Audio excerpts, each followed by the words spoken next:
오늘은 십승지 이야기 세 번째 속리산에 대해서 말씀드리겠습니다.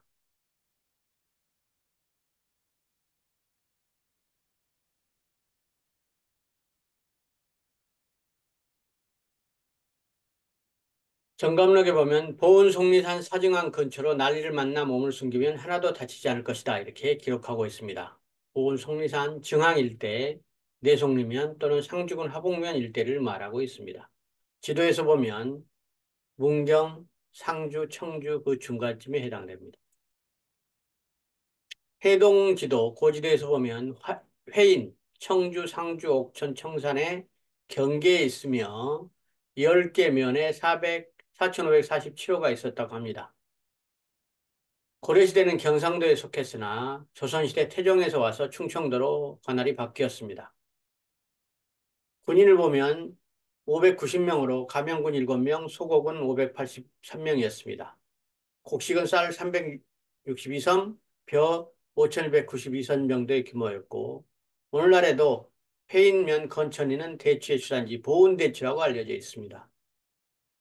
삼년산성은 고려 성왕과 신라의 관산성 전투로 유명합니다. 보은향교, 해인향교가 있으며 세조도 시어갔던 말치제가 있고 솔밭공원, 원정리, 니트나무 등 다양한 볼거리가 있습니다. 자, 삼승진 속리산을 한번 살펴보겠습니다. 속리산은 은신처로 삼을 만한 자리가 많고 사람을 살리는 터로 알려져 있습니다. 속리산 고병산 아래에 복천암과 복주사가 대표적으로 있고 고병산 아래에는 시루봉, 그다음에 저 위쪽에 북동쪽으로 가면 상주군에 해당되는 화북면이 있습니다. 이 세 군데가 주로 지목되고 있습니다. 후대 풍수가들은 마을오면 저감리, 시루봉 아래 지역을 주로 십승지의 핵심 지역이라고 보고 있습니다. 생명을 살리는 예시를 한번 보겠습니다. 고려 공민왕은 홍건적의 난을 피해 도피했다가 홍건적 소탕 뒤에 연이어 일어난 반란 때문에 환도하지 못하고 보은에 몸을 숨겼다고 합니다. 속리산 깊이 자리 잡은 법주사에는 고려 공민왕뿐만 아니라 세조도 거쳐간 사찰로 유명합니다. 이중환의 택리지에 보면 난리를 피할 수 있는 곳이다 이렇게 해서 십승지로 선택했고 실제로 구병산 아래에 정항 시루봉 밑에는 6.25 때 한국 전쟁을 피해서 남쪽으로 이주한 주민들이 지금도 살고 있습니다. 이 지역과 관련된 인물은 공민왕, 의신조사, 도성국사, 신미대사, 원효대사, 세조, 단종, 세희공주, 김종서 장군 등이 있습니다. 구체적으로 하나씩 살펴보겠습니다. 자동차로 탐사하고 싶은 분은 구역 1, 2, 3으로 나누어서 보은읍의 회인향교와 보은향교, 삼년산성 이런 데를 들르시고 속리산 면으로 들어가서 원정리, 느트나무, 저감리, 선병국, 가옥, 동학유적, 계곡으로 들어가서 상현서원, 정부인송, 정일품송, 법주사, 복천암, 말티제 이런 데를 보시면 되겠습니다. 보은면을 지나서 동북쪽으로 올라가면 제2의 십승지로 불리는 상주 우복동, 성문사 보구람 등이 있습니다. 이 두 번째 행로는 걸어서 가는 길입니다. 탐사로를 따라서 노란선을 따라서 오른쪽 상단에 우복동을 거치고 속리산 일대를 전체로 따라 거치다 보면 늘제, 밤티제, 부티제, 말티제 이렇게 해서 T자가 들어간 여러 가지 고개를 거쳐서 장고개 비주령까지 거치면 한 바퀴를 돌 수 있습니다. 참고로 백두대간은 동남쪽에 봉황산부터 속리산 천왕봉을 거쳐서 문장대를 거쳐서 밤트대 눌제를 지나서 청화산으로 올라가게 됩니다. 청화산 밑에는 우복동이 있고 속리산 밑에는 동관리, 도화리, 천왕사 등이 있으며 복천암, 복주사, 신정리 등 다양한 읍이 있습니다. 오늘은 전체 그림을 따라서 선병국가옥, 상원서원, 서원리, 소나무, 복천암, 법주사, 속리산 문장대에 더 나아가서 오른쪽 쭉 올라가서 우복동까지 전체를 한번 탐사해 보겠습니다. 속리산은 뭐라 해도 문장대가 일출입니다. 일품입니다. 문장대 겨울의 사진을 보면 눈이 쌓여있는 꼭대기에서 전체를 조망할 수 있습니다. 봉우리마다 전체 봉우리가 이렇게 고병산, 속리산 다양한 봉우리들이 있는데 여러 가지 방향에서 보면 다양한 봉우리 한꺼번에 볼 수 있습니다. 제가 문장대로 올라간 결과 한문과 한글로 이렇게 써져 있고 꼭대기에서 일출도 볼 수 있습니다. 아침 일찍 새벽에 저녁에 올라가서 새벽에 일출을 보러 간 결과 새벽에 운무가 껴 있고 운무가 거치고 나면 보시는 바와 같이 일출이 찬란하게 펼쳐집니다. 일출이 거치고 나면 온 세상이 새벽이 열리게 됩니다. 여러분도 한번 평생에 한 번쯤은 가보실 만한 곳으로 추천합니다. 자, 그러면 이제부터 구체적으로 살펴보겠습니다. 천왕봉을 내려와서 속리산 법주사에 들리시면 너무나 많은 유적지가 있습니다. 속리산 법주사 팔상전, 그다음에 어마어마하게 큰 미륵불 등이 있고 다양한 전각들이 있습니다. 가을에 가보시면 더욱 좋겠습니다. 그 안에 산골로 가시면 한글 창제의 역사가 되는 복천함이 있습니다. 복천함은 세종 때 한글 창제에 동기를 부여하고 주도적인 역할을 한 것으로 알려진 신미대사가 주석됐던 곳이고 그의 부도가 현존합니다. 조선 초에 모학대사가 태조 이성계를 도왔다면 세종 때는 신미대사가 한글 창제를 도왔고 학조대사는 성종의 총애를 받아서 왕실과 불교 유대 관계가 돈독해졌다고 볼 수 있습니다. 세종대왕은 신미대사와 의기투합하여 경복궁에 내불당을 짓고 범어에 통달했던 신미대사를 기각하게 한 뒤에 한글 창제에 전념하게 했습니다. 여기에는 문종, 수양대군, 안평대군, 정의공주 등 세종의 자녀들이 신미대사와 함께 한글 창제를 주도했다고 볼 수 있습니다. 집현진 학자들은 그거를 구체적으로 백업하고 자료를 수집하고 정리하는 역할을 했다고 볼 수 있겠습니다. 자, 이제 보은군으로 본격적으로 들어서면 회인향교와 보은향교가 있습니다. 회인향교는 조선 세종 때 지어졌고 임진왜란 때 불탔지만 다시 광해군 3년에 복구되었습니다. 여기에는 교생 초안, 향교 유계안 등이 보존되고 있습니다. 더 안으로 들어오면 보은향교가 있는데 이때 마찬가지로 세종 때 똑같은 해에 세워졌고 여러 차례 보수했으며 지금 남아있는 건물들은 18세기 이후에 지은 것입니다. 현재 명륜당은 1871년 고종 때 대원군으로 서울 철폐령을 해철하게 된 것을 해철된 저 골짜기 안에 있던 상응현서원의 강당을 옮겨서 지은 것이라고 합니다. 대성전에는 공자 제자 등 33인이 위패가 모셔져 있습니다. 자, 회인향교부터 먼저 살펴보겠습니다. 회인향교는 사과밭과 감나무 열매가 이루어져 있는 사이로 언덕을 올라가면 향교가 보입니다. 향교 입구에는 홍살문이 있고 홍살문 안쪽에 명륜당 건물이 우리를 맞이합니다. 그 다음에 더 안쪽으로 들어가면 전학후묘, 앞에는 강당이 있고 뒤에는 사당이 있는 형태로 안쪽에 사당이 나옵니다. 대성전의 사진 모습입니다. 뒤로 돌아가서 전체적인 조망을 보면 앞쪽에 산이 좌청룡우백과 겹겹이 감싸고 저 멀리 안산 조산까지 잘 형성되어 있음을 볼 수 있습니다. 아늑한 터입니다. 저 더 뒤로 가서 산에서 보면 그 모습들이 더 잘 보입니다. 다만 고속도로가 뚫려서 산맥을 자른 것은 조금 안타깝습니다.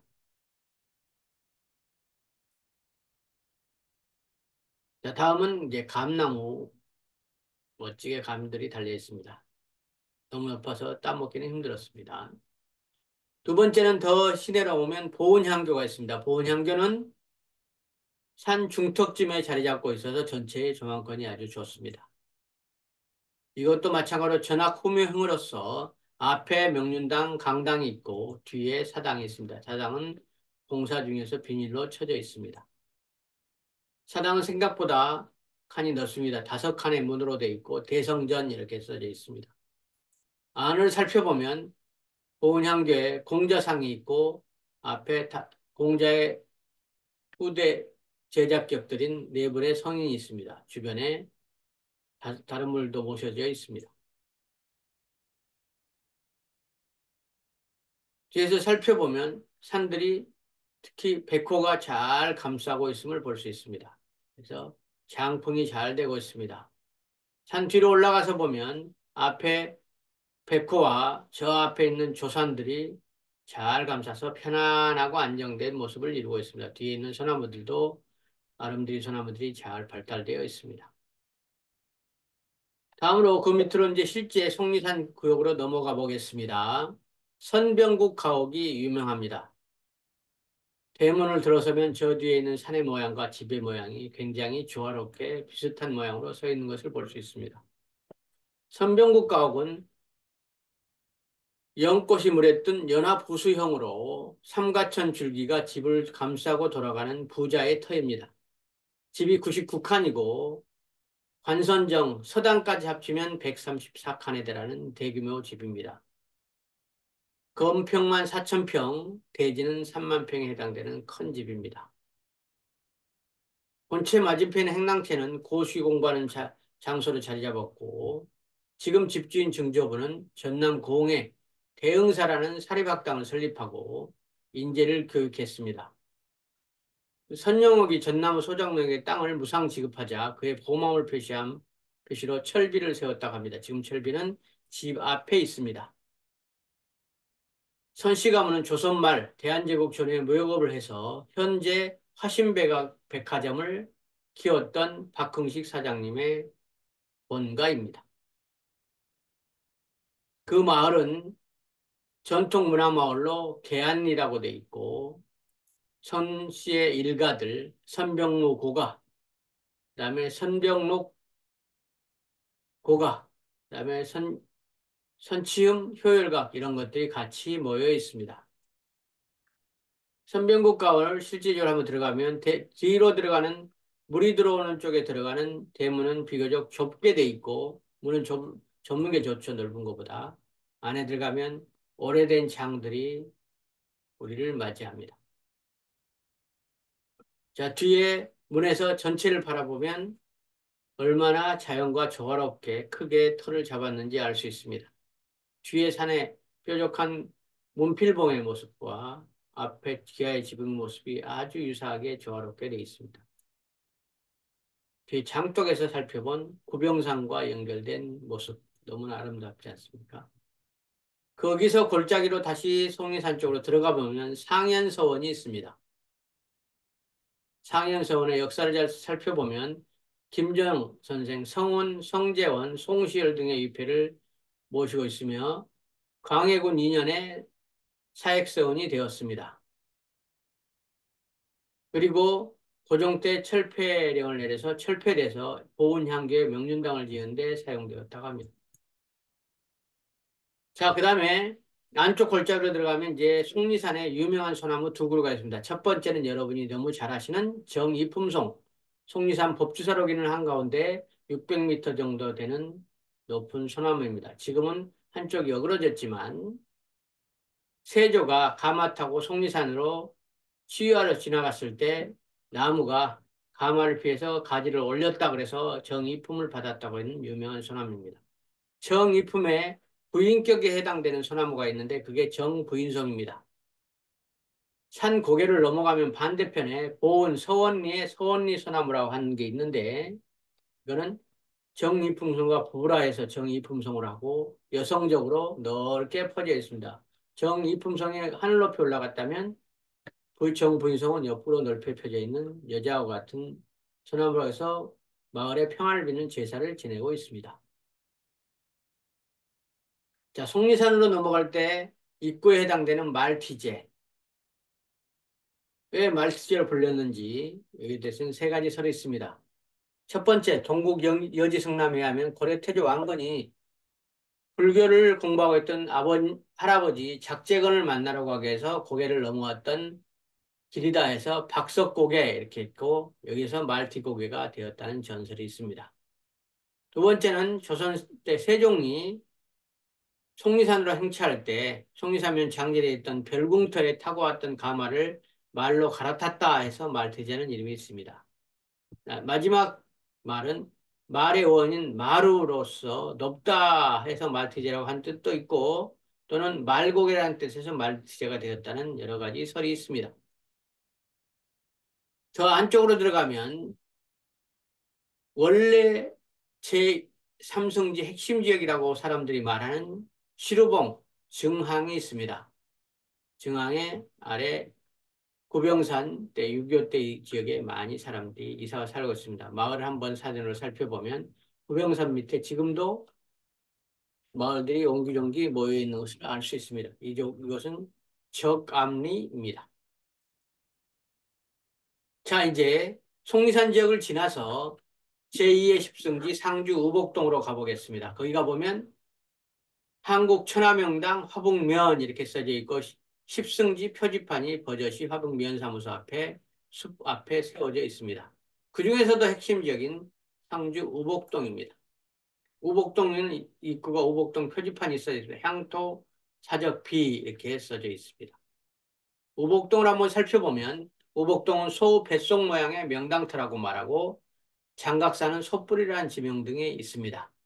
양사은 선생은 왼쪽 바위에 보는 것처럼 우복동이라는 지명을 함부로 바뀔 수가 없어서 보통 무슨 동촌이라 그러는데 앞에 자를 빼고 그냥 동촌이라고만 썼다고 전해옵니다.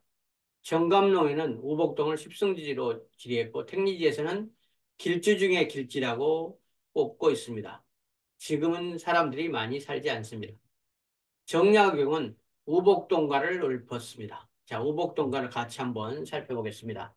문장기운 견원모와 오복비폭 초산목적 도장낙조 삼봉제월 원적효종 부소오웡 이렇게 8가지 꼽았는데 문장대를 일어나는 구름 견원산성의 저녁나절 까마귀 오송폭포에 날리는 폭포수 초산의 목동 피리소리 도장산에 해지는 저녁 노을 삼봉산의 비계인 후 뜨는 달 원적사의 새벽 종소리 강화사의 고기 잡는 늙은이 이 4가지를 꼽았다고 합니다. 우복동에 길지라는 지형도를 십승지 표지판에 자세히 형국도를 그려놨습니다. 택리지에는 우복동 길지가 청화산에 있다 해서 크게 보면 속리산 밑에 줄기에 밑에 청화산에 있고 그 앞에 시루봉이 있고 그 안에 물이 빠져나가지 못하도록 두루 감싸는 명당을 상징하고 있습니다. 상주 우복동을 직접 가봤습니다. 앞에 우각 촛불에 해당되는 봉우리가 없고 그 안쪽에 마을이 형성되어 있습니다. 우복동을 돌고 나오면 입구에 진짜 소와 같은 모양을 한 큰 바위가 있는데 너무너무 아름답습니다. 그리고 그 앞에 마을의 수구에 해당되는 앞에 안녕을 비는 선앙당도 있습니다. 여러분도 여기 가보시면 꼭 들러보시기 적극 추천드립니다. 우복동을 다 구경하고서 서울로 올라오는 길에 보구람이라는 성문사를 다시 한 군데 더 들렀습니다. 이쪽에는 슬픈 전설이 전해오기 때문입니다. 속리산 지역에 숨기 좋은 곳, 서울에서 구보기위 찾아와서 숨어든 유명한 김종서 설화가 있습니다. 성문사는 화봉면 입석 1, 2에 백악산에 있었던 보구람의 신비로운 역사를 이어받아 1990년 이광명 스님이 창건한 아미타불 도량입니다. 보구람은 조선시대 김종서 장군과 세조 사이에 있었던 불행한 역사가 간직된 곳이죠. 수양대군이 단종을 폐위시키고 정권을 잡기 위해 김종서와 손자인 송규, 승벽까지 다 죽였으나 장소는 어떻게 해서 극적으로 어머니와 함께 탈출했고 보구람까지 피신해 왔습니다. 한편 세조 독재 정치를 못마땅하게 여기던 세조 친딸인 세희공주가 궁궐 밖으로 쫓겨난 일이 있었는데 우연히도 김종서의 손자, 살아남은 손자와 사랑하는 사이였다고 합니다. 그녀는 그 김종서 손자를 찾아서 전국을 수소문 끝에 보구람까지 드디어 찾아와서는 부인연을 맺고 신분을 숨기고 평생 살았다고 합니다.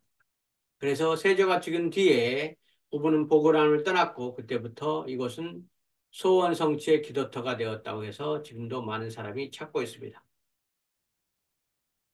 오늘도 속리산의 하루는 저물어 갑니다. 인공지능과 함께하는 김 박사의 풍수 이야기. 재밌으셨다면 구독과 좋아요 눌러주세요. 다음에는 4번째 공주 십승기에 대해서 말씀드리겠습니다. 또 뵙겠습니다. 감사합니다.